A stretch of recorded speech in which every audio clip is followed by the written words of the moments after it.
Praise the lord. సామెతల గ్రంథం 20వ అధ్యాయం 7వ వచనం. యథార్థవర్తనుడగు నీతిమంతుని పిల్లలు వాని తదనంతరము ధన్యులగుదురు.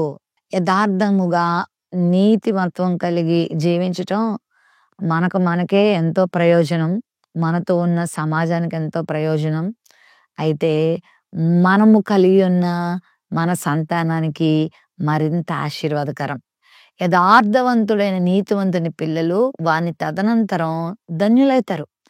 ఒక త్రాగుబోతు యొక్క పిల్లలు ఆ తరువాత ఏమవుతారో చెప్పడం చాలా కష్టం. ఒక వ్యభిచారిగా జీవిస్తున్న వాని యొక్క పిల్లలు వాని తదనంతరం ఎంత శాపానికి గురవుతారో మనము నేటి సంగతులు చాలా చూసి తెలుసుకోవచ్చు.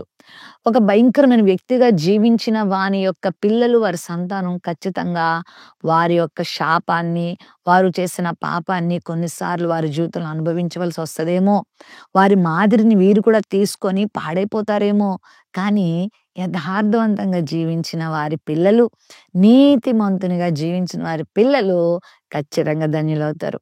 ఒకవేళ నువ్వు ప్రార్థనాపరుడివైతే, నువ్వు నీతిమంతుడివైతే, నువ్వు ఇతరులకు మేలు చేసే వ్యక్తివైతే, ప్రేమించే వ్యక్తివైతే, తగ్గించుకునే వ్యక్తివైతే, 10 మందికి ఉపయోగపడే వ్యక్తిగా, దేవుని భయం కలిగి జీవించే వ్యక్తివైతే ఖచ్చితంగా నీ తర్వాత, నీ తదనంతరం నీ పిల్లల పిల్లల పిల్లలు అందరూ ధన్యులైపోతారు, ఆశీర్వాదకరంగా మారతారు.